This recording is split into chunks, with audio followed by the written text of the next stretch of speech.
السلام عليكم ورحمة الله وبركاته.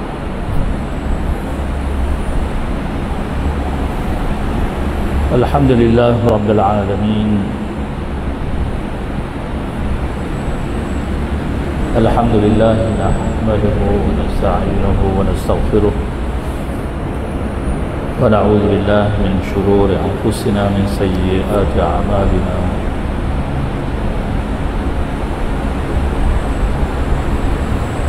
من يهده الله فلا مضل له ومن يضلل فلا هادي له. والصلاة والسلام على رسول الله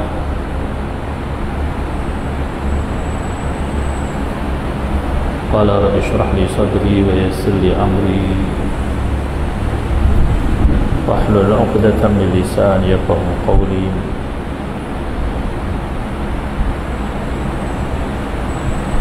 سبحانك لا علم لنا إلا ما علمتنا إنك أنت العليم الحكيم. ولا حول ولا قوة إلا بالله العلي العظيم. وقال مؤلف رحمه الله تعالى ونفعنا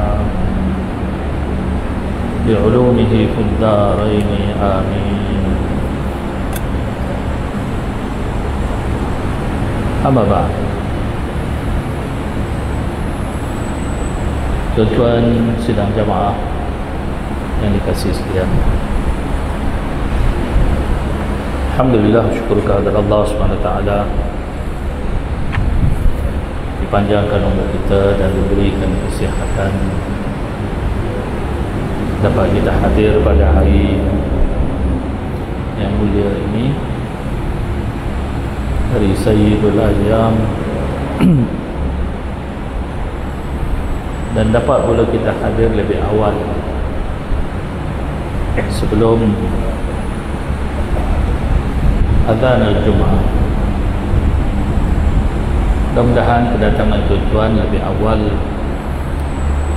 dan beriktikaf di masjid ini diberikan ganjaran yang besar oleh Allah Subhanahu wa taala. Tuan-tuan sidang jamaah yang dikasihi sekalian,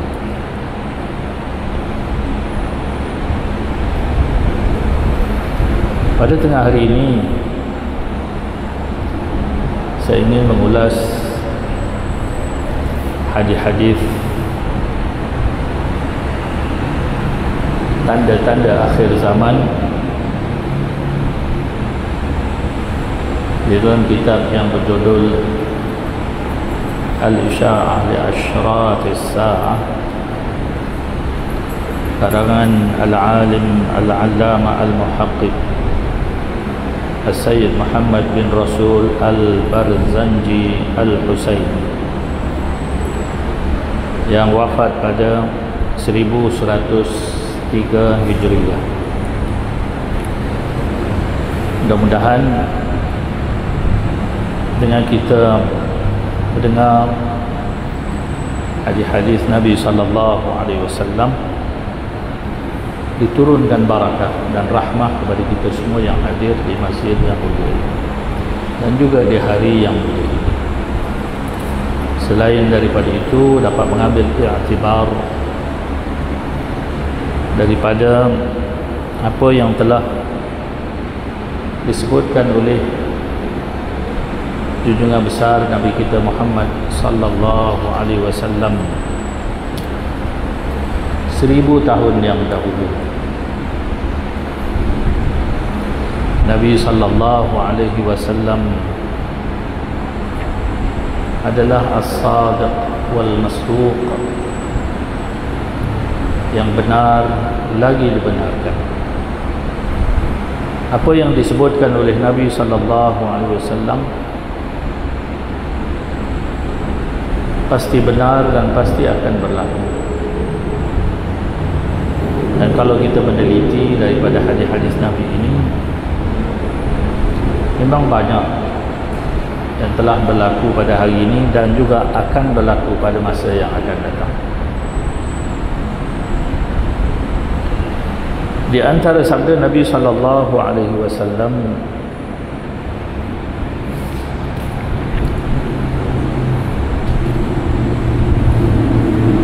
la taqumus sa'atu hatta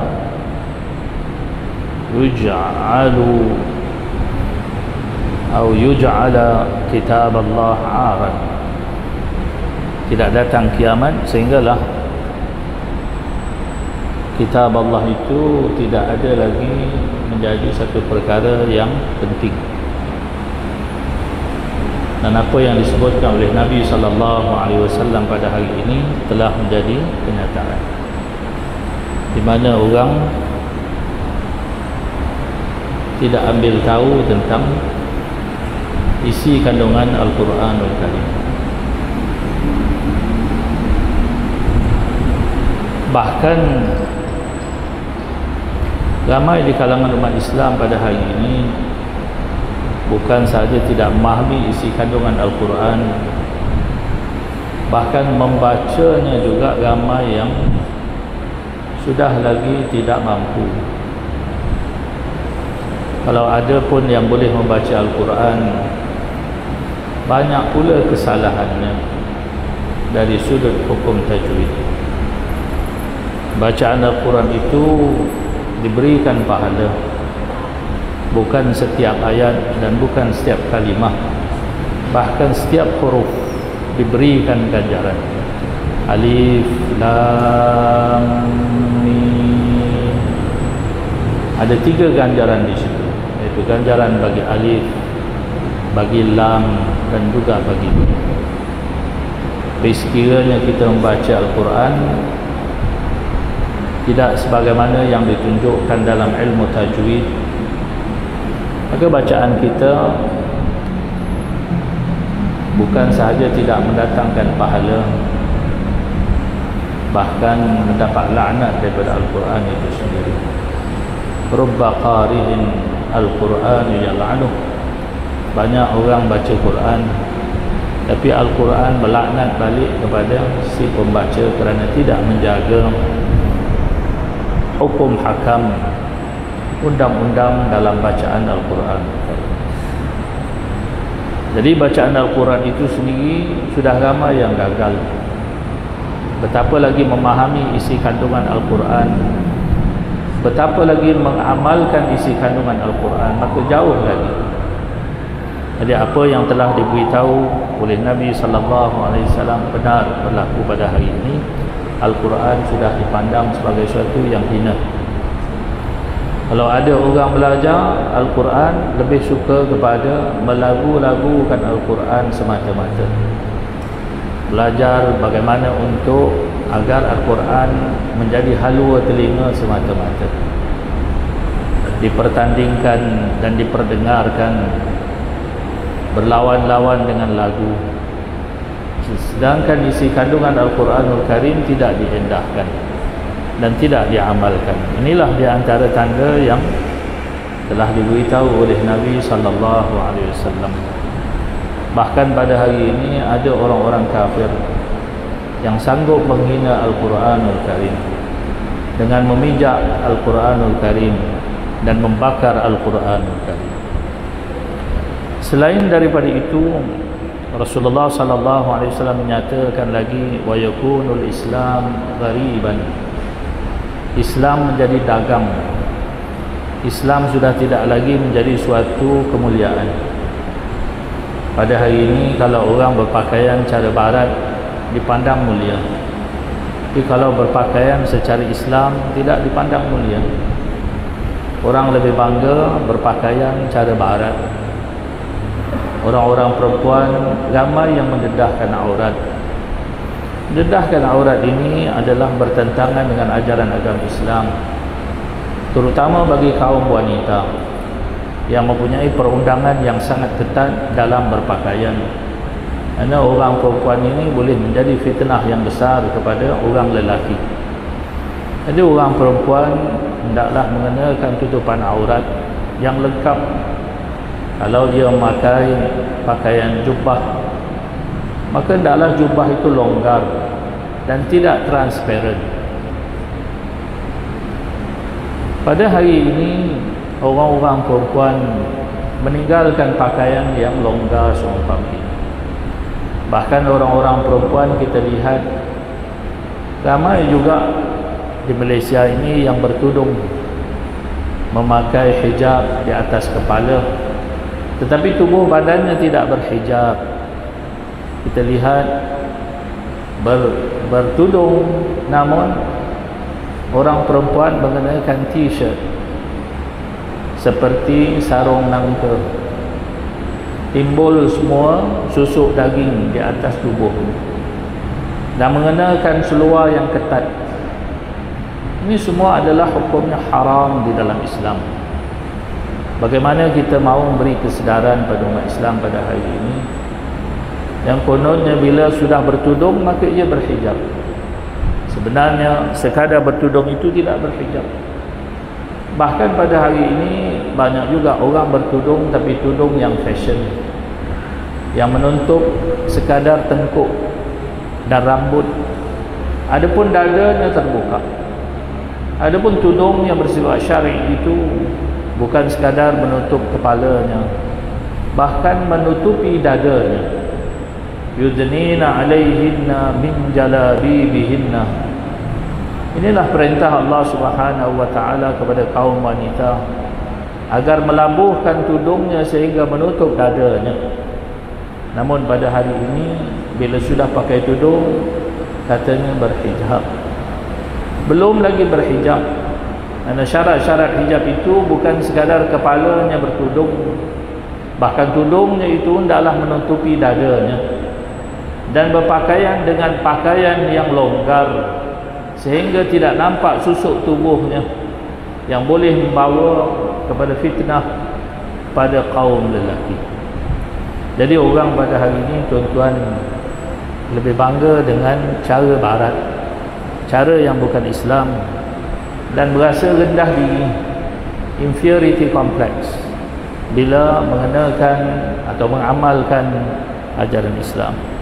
Jadi Rasulullah sallallahu alaihi wasallam mengatakan di antara tanda-tanda kiamat itu Islam menjadi gharib, menjadi dagang. Bukan sekadar Islam itu dipandang hina, bahkan tidak lagi diamalkan oleh umat Islam pada hari ini. Bagi mereka yang bersungguh-sungguh ingin mengamalkan Islam, dianggap sebagai ekstrim, dianggap sebagai melampau. Sedangkan kalaupun seseorang itu mengamalkan Islam, kalau mau dibandingkan dengan amalan Nabi dan para sahabat radhiyallahu alaihim ajma'in, maka jauhnya di antara langit dan bumi. Kerana kita ini, bagaimana kita beramal, kita masih jauh dengan apa yang dilakukan oleh Rasulullah sallallahu alaihi wasallam dan para sahabat radhiyallahu alaihim ajma'in dan para salafus salih, kaum salihin pada satu ketika dahulu. Selain daripada itu, Rasulullah sallallahu alaihi wasallam menyatakan di antara tanda-tanda kiamat lagi, hatta yuqbadal ilm, sehingga ilmu itu diangkat. Ilmu yang dimasukkan di sini adalah ilmu agama, diangkat sehingga orang alim semakin kurang dan semakin kurang, dan kealiman orang alim semakin kurang dan semakin kurang. Pada hari ini kalau mau mencari orang yang alim seperti Imam Madhab, Imam Hanafi, Imam Maliki, Imam Syafi'i, Imam Hanbali, sudah tidak ada lagi. Carilah di keliling dunia, daripada timur ke barat, sudah tidak ada lagi orang seperti para imam besar yang seumpama ini. Kita mau mencari imam-imam selepas itu seperti Imam Al-Muzani, juga sudah tidak ada pada hari ini. Kalau mau mencari lagi yang bawah lagi seperti Imam An-Nawawi yang disemadikan di Nawa, di Syam, juga sudah tidak ada lagi orang yang alim seperti Imam An-Nawawi. Mau mencari seperti Imam As-Suyuti, juga sudah tidak ada pada hari ini. Mau mencari orang alim seperti Ibnu Hajar Al-Haythami, sudah tidak ada lagi pada hari ini. Mau mencari orang alim seperti Ibnu Hajar Al-Asqalani yang telah mensyarahkan Sahih Al-Bukhari, kitab yang dikenali sebagai Fathul Bari, sudah tidak ada lagi orang yang sealim seumpama ini. Kalau orang-orang alim yang hampir dengan zaman kita ini seperti Tok Kenali contohnya di Kelantan, yang dikenali sebagai seorang alim yang karamah, dikurniakan karamah oleh Allah Subhanahu wa taala, tidak ada lagi orang yang sebanding dengan Tok Kenali yang berada pada zaman kita ini. Mau mencari orang alim seperti Syekh Daud Fatani yang banyak menulis kitab-kitab yang ditinggalkan sehingga menjadi rujukan para ulama, sudah tidak ada lagi orang seperti Syekh Daud Fatani. Orang yang pernah saya temui dalam hidup saya, yaitu pengarang kitab Bahrul Madi, Syekh Idris Al-Marbawi, yang tinggal menahun lama di Mesir dan disemadikan di Marbau di negeri Perak. Syarah hadis-hadis Imam Tirmidzi yang dikenali sebagai Bahrul Madi juga sudah tidak ada orang sealim macam beliau. Carilah di keliling Malaysia, sudah tidak ada. Mau mencari orang alim seperti Syekh Ali As-Sabuni yang baru juga almarhum, juga sudah tidak ada orang alim seperti Syekh Ali As-Sabuni. Mau mencari orang alim seperti Sayyid Muhammad Alawi Al-Maliki yang dimakamkan di bumi Makkah Al-Mukarramah, juga sudah tidak ada orang yang sealim seperti Sayyid Muhammad Alawi Al-Maliki. Di Malaysia mau mencari orang yang alim seperti Syekh Ali Jum'ah yang masih lagi hidup, tidak ditemukan seorang alim di Malaysia seperti Syekh Ali Jum'ah. Syekh Dr. Said Ramadan Al-Buti di antara tokoh besar negeri Syam, mau mencari orang alim begini di Malaysia, tidak ada lagi, tuan-tuan. Jadi tuan-tuan, itu sebab Nabi SAW menyatakan bahawa ilmu itu diangkat di akhir zaman biqabdil ulama, iaitu dengan mematikan para ulama. Bila mati ulama, maka diangkat ilmu sedikit demi sedikit. Anak murid yang belajar dengan orang alim tidak sealim gurunya, maka bila mati gurunya, maka tinggallah anak muridnya yang kurang ilmunya. Dan bila mati pula anak murid kepada anak muridnya, maka semakin pula kurang ilmu. Jadi inilah di antara tanda-tanda kiamat. Kitab hadis, kitab tafsir, semuanya ada. Namun orang yang memahami kitab Quran, kitab hadis dan juga kitab-kitab sangatlah kurang pada hari ini, tuan-tuan. Jadi ini di antara apa yang disebutkan oleh Nabi SAW, yuqbadul ilm, yakni ilmu agama diangkat oleh Allah Subhanahu wa taala sedikit demi sedikit. Wa yanqusu umrul bashar, umrul bashar, orang menjadi pendek umurnya, tuan-tuan, ya. Kalau dulu orang boleh 80 mati, 90-an mati, pada hari ini umur 60 dah mati, umur 50-an sudah mati, ada yang 40-an sudah mati. Jadi umur pendek, tuan-tuan. Jadi kita ini kalau yang sudah sampai umur 60, banyaklah bersyukur kehadrat Allah Subhanahu wa taala. Dan kalau kita boleh sampai kepada umur Nabi sallallahu alaihi wasallam 63 tahun, bersyukurlah banyak-banyak kepada Allah Subhanahu wa taala. Bagi kita yang berumur 60 tahun, maka anggaplah kita lagi 3 tahun akan meninggal dunia. Bagi umur yang 61 tahun, anggaplah lagi 2 tahun kita akan meninggal dunia. Sekiranya kita merasakan kita akan mati umur 70 tahun, umur 75 tahun, pastinya kita tidak akan sedar diri, tuan-tuan. Dan tidak ada akan usaha untuk memendekkan angan-angan. Karena tuan-tuan, manusia ini walaupun umur dah mencecah 60-an, angan-angannya masih panjang. Kalau angan-angan untuk supaya lubang kubur itu menjadi luas, itu angan-angan yang baik. Tapi yang banyak angan-angan dunia yang panjang, tuan-tuan, ya. Ketika umur 60 tahun, fikir macam mana aku nak besarkan lagi rumah, nak keluarkan duit KWSP untuk besarkan rumah, untuk tambah lagi rumah, untuk tambah lagi perhiasan rumah dan sebagainya. Sedangkan rumah yang dibina besar itu akan ditinggalkan dalam masa yang dekat. Ada setengah mereka baru duduk 1 tahun sudah dipanggil oleh Allah Subhanahu wa taala.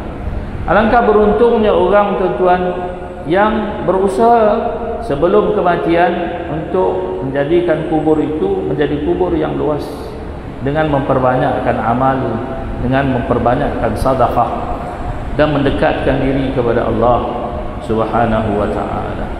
Cara mendekatkan diri kita kepada Allah Subhanahu wa taala bukan sekadar memperbanyakkan ibadah. Nombor satu hendaklah diperbanyakkan belajar, diperbanyakkan mengaji dengan para tuan guru. Kerana al-ilmu imamul amal wal amal tabi'uh, kata Nabi sallallahu alaihi wasallam. Ilmu itu adalah merupakan imam kepada amalan, dan amalan itu adalah makmumnya. Jadi ilmu itu penting tuan-tuan. Jangan hanya sekadar kita rajin bersembahyang tapi belajar malas. Sembahyang jemaah rajin, bila tunggu baca kitab lari. Merasa bahawasanya baca kitab, belajar itu satu perkara yang dianggap tidak penting. Tuan-tuan sidang jamaah yang dikasihi sekalian, kalau sembahyang itu fardu, maka belajar itu juga adalah fardu. Itulah Nabi sallallahu alaihi wasallam mengingatkan, talabul ilmi fariidatun ala kulli muslimin wa muslimatin. Menuntut ilmu itu adalah fardu bagi orang Islam yang lelaki dan juga bagi orang Islam yang perempuan. Bagi kita orang lelaki bertanggungjawab terhadap keluarga. Kullu ra'in mas'ulun 'an ra'iyatih. Setiap pengembala bertanggungjawab terhadap apa yang digembala. Dan bagi suami, isteri adalah gembala yang mesti dipastikan isteri kenal agama, faham agama, tahu melakukan sembahyang dengan betul, tahu berwuduk cara betul, cara bertaharah dengan betul. Sekiranya isteri-isteri kita bersembahyang tidak betul, bertaharah tidak betul dan sebagainya, maka suami bertanggungjawab di hadapan Allah Subhanahu wa taala. Maka sebab itu dalam hukum, sekiranya suami tidak mampu mengajar isterinya fardu ain di rumah, maka menjadi kewajipan isteri untuk keluar daripada rumah.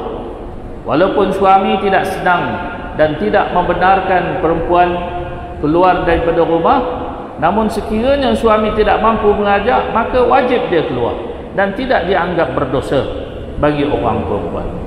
Jadi kita sebagai orang lelaki tuan-tuan, hendaklah memastikan isteri kita betul dalam beribadah. Kerana beribadah sekiranya tidak betul, maka ibadah kita menjadi haba'an mansura, menjadi debu-debu yang berterbangan. Sembahyang hendaklah dijaga dengan betul. Setengah orang tidak faham benar-benar hukum fiqh. Bersembahyang contohnya perkara yang kecil tuan-tuan ya. Saya ingin beritahu kepada tuan-tuan, setengah orang suka berdehem-dehem dalam sembahyang. Berdehem-dehem dalam sembahyang adalah membatalkan sembahyang. Jadi kalau berbatuk contohnya, bersin, maka itu diberikan kemaafan. Kerana batuk dan bersin itu bukan diusahakan oleh diri kita, tapi suatu yang datang secara normal. Berdehem di ketika membaca Al-Quran di dalam sembahyang adalah membatalkan sembahyang sekiranya keluar 2 huruf. Berapa huruf tu tuan-tuan? Banyak huruf. Kalau imam berdehem, maka rosak sembahyang makmum. Walaupun ada qaul yang lemah mengatakan tidak batal sembahyang, namun qaul yang mu'tamad dalam mazhab al-Imam Syafi'i, berdehem dalam sembahyang itu adalah membatalkan sembahyang. Jadi kalau sekecil itu tuan-tuan boleh merosakkan sembahyang, betapalah bacaan Al-Fatihah yang menjadi rukunun min arkanis salah, rukun dalam rukun-rukun sembahyang. Fatihah, ramai yang fail tuan-tuan. Maka kalau kita merasa diri kita fail dalam bacaan Fatihah, maka wajib kita memperdengarkan bacaan Al-Fatihah dengan guru-guru yang mahir membaca Al-Quranul Karim. Diperbetulkan bacaan itu. Disebutkan dalam kitab-kitab fiqh, sekiranya tukar zal menjadi zai, seperti siratal ladzi dibaca dengan siratal lazi dengan zai ataupun dengan zai, batalat salatuhu, maka batallah sembahyangnya. Disebut dalam kitab-kitab fiqh seperti kitab yang masyhur di tanah air kita, kitab I'anatul Talibin, 4 mujallad, disebut dengan terang menukarkan huruf zal kepada zai membatalkan sembahyang. Menggugurkan sabdu seperti iyyaka na'budu wa iya dibaca dengan iyyaka na'budu wa iyyaka nasta'in, membatalkan sembahyang. Kerana gugur padanya 2 huruf.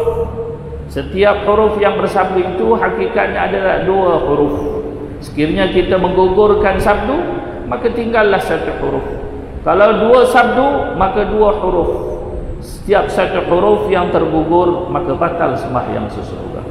Mungkin ada orang mengatakan, apalah susahnya Ustaz begini sehingga kan tergugur 1 huruf membatalkan sembahyang. Islam itu kan mudah. Benar, Islam itu mudah, tapi Islam bukan bermudah-mudah. Islam itu mudah, jangan disalah tafsirkan. Ad-dinu yusrun, agama itu mudah, tetapi jangan bermudah-mudah. Membaca Al-Fatihah itu mudah, tidak susah bagi mereka yang belajar.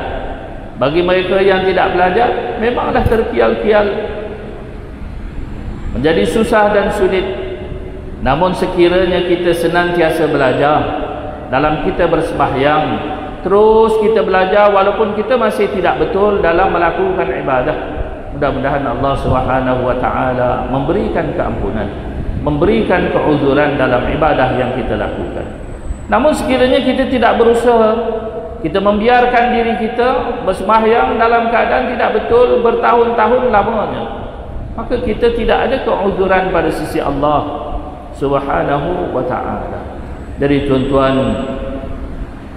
sidang jamaah dikasih sekalian, ini peringatan daripada Nabi sallallahu alaihi wasallam agar menjadi satu peringatan kepada kita. Kemudian di akhir zaman lagi kata Nabi, wa yusaddaqul kadhib wa yukadzdzabus shadiq, dan dibenarkan orang yang bohong dan dianggap bohong orang yang benar. Ini zamannya tuan-tuan. Orang-orang yang benar dipandang hina, dipandang bohong, sedangkan orang yang pembohong dipandang pula sebagai benar dan dipandang sebagai baik. Pada hari ini banyak ustaz-ustaz pembohong tuan-tuan, terutama ustaz-ustaz yang beraliran Wahabi, banyak berbohong dalam masyarakat kita. Berbohong dalam menafsirkan Al-Quranul Karim, berbohong dalam menafsirkan hadis-hadis Nabi sallallahu alaihi wasallam, berbohong daripada kalam-kalam para salafus salih. Jadi tuan-tuan, ramai orang yang menganggap mereka ini sebagai orang yang benar. Sebab itu mereka itu dapat bergerak di dalam masyarakat, banyak dapat masuk bercakap di program-program besar dalam negara ini. Sedangkan banyak kalam-kalam mereka ini adalah kalam-kalam yang bohong, kalam-kalam yang tidak benar. Jadi tuan-tuan, berhati-hati. Pada zaman ini Nabi SAW menyatakan, orang yang bohong dianggap benar, orang yang benar dianggap berbohong. Orang yang bercakap benar seperti apa yang kita cakapkan pada hari ini dianggap ekstrim. Ada orang mengatakan Ustaz Mahfuz, oh ekstrim Ustaz Mahfuz. Jadi tuan-tuan sidang jamaah yang dikasihi sekalian, berhati-hatilah kita dalam belajar pada zaman ini, kerana pada hari ini orang yang benar dianggap sebagai bohong dan orang yang bohong dianggap benar. Para ulama mengatakan, fanzuru amman ta'khuduna dinakum, berhati-hati kamu ambil daripada siapa ilmu itu, dan berpeganglah kepada pegangan ramai. Karena Rasulullah sallallahu alaihi wasallam beritahu kita, la yajma' ummati ala dalalah, tidak bersepakat para ulamaku ataupun umatku dalam perkara yang sesat. Peganglah apa yang disepakati ramai, dan jangan pegang benda yang pelik-pelik. Nabi mengingatkan wa man syadda finnar, yang pelik-pelik itu adalah di dalam api neraka. Semayang ikut apa yang diajarkan ramai. Jangan semayang yang pelik-pelik seperti meletak tangan di atas dada, di bawah tengkuk. Pelik itu tuan-tuan, tidak ada diajar oleh ulama. Pegang yang ramai, letak di atas pusat ataupun di bawah pusat mengikut mazhab Hanafi. Saya melihat ramai juga yang bermazhab Hanafi di sini meletakkan tangan di bawah pusat. Itu benar mengikut mazhab Hanafi. Tapi meletakkan tangan di bawah tengkuk seperti ini, tidak ada mazhab yang berpendapat sedemikian rupa daripada mazhab yang empat. Wallahu a'lam bissawab. InsyaAllah hadapan yang umur kita bertemu lagi. Mudah-mudahan peringatan Nabi SAW ini menjadi renungan kepada kita semua. Wa sallallahu ala sayyidina Muhammadin ummi wa ala alihi wa sahbihi wasallam walhamdulillahi rabbil alamin.